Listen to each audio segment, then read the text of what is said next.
আমরা অত্যন্ত মর্মাহত। গতকাল এবং তার আগের দিন আমাদের চট্টগ্রাম বিশ্ববিদ্যালয়ে সংলগ্ন যে একটি মর্মান্তিক ঘটনা ঘটে যায়, সেখানে আমাদের অনেক শিক্ষার্থী আহত হয়েছে। আমরা তাদের সুস্বাস্থ্য কামনা করছি। আমরা আজকে এই পুরো পরিস্থিতি নিয়ে একটা পর্যালোচনা কমিটি আমাদের মিটিং হয়। আমাদের মাননীয় উপাচার্য, উপ উপাচার্য, আমাদের সম্মানিত সিন্ডিকেট সদস্যবৃন্দ, ডিন এবং অন্যান্য আমাদের সম্মানিত সদস্যরা উপস্থিত ছিলেন। সেখানে আমাদের যে সিদ্ধান্তগুলো আমরা নিয়েছি সেগুলো আপনাদেরকে এখন অবহিত করছি। ডায়ালগ সুবাসিত টয়লেট ক্লিনার, যার পাওয়ার প্লাস ফর্মুলা টয়লেটের কোনায় কোনায় পৌঁছে 99.99% জীবাণু ধ্বংস করে। রিমার্ক।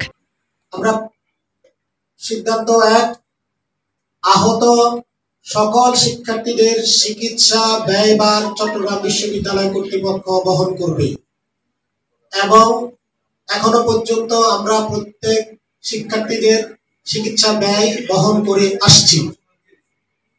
শিক্ষার্থীদের সুচিকিৎসা মনিটর করার জন্য বিশ্ববিদ্যালয় কর্তৃপক্ষ আমাদের সম্মানিত 5 জন শিক্ষকদের সমন্বয়ে একটি কমিটি গঠন করা হয়। শিক্ষার্থীদের নিরাপত্তার জন্য চট্টগ্রাম বিশ্ববিদ্যালয় সংলগ্ন একটি মডেল থানা স্থাপনের বিষয়ে সরকারকে অনুরোধ করার সিদ্ধান্ত গ্রহণ করা হয়। রেল ক্রসিং এলাকায় একটি পুলিশ বক্স স্থাপনের ব্যবস্থা গ্রহণের সিদ্ধান্ত গ্রহণ করা হয়। আজকের মধ্যে উক্ত ঘটনায় জড়িতদের বিরুদ্ধে মামলা করার সিদ্ধান্ত গ্রহণ করা হয়।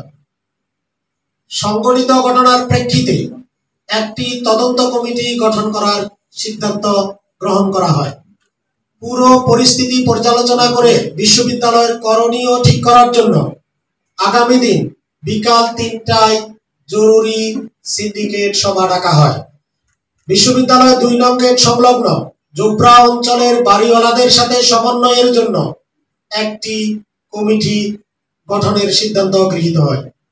পরিস্থিতি স্বাভাবিক না হওয়া পর্যন্ত বিশ্ববিদ্যালয় শিক্ষার্থীদের নিরাপত্তার স্বার্থে নিরাপত্তা বাহিনীর সদস্যদের সমন্বয়ে গঠিত স্ট্রাইকিং ফোর্স প্রত্যাহার না করার অনুরোধ করা হয়।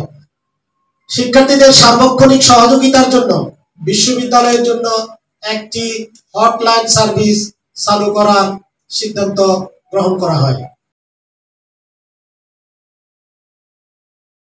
ডায়ালগ সুবাসিত টয়লেট ক্লিনার, যার পাওয়ার প্লাস ফর্মুলা টয়লেটের কোনায় কোনায় পৌঁছে 99.99% জীবাণু ধ্বংস করে। রিমার্ক।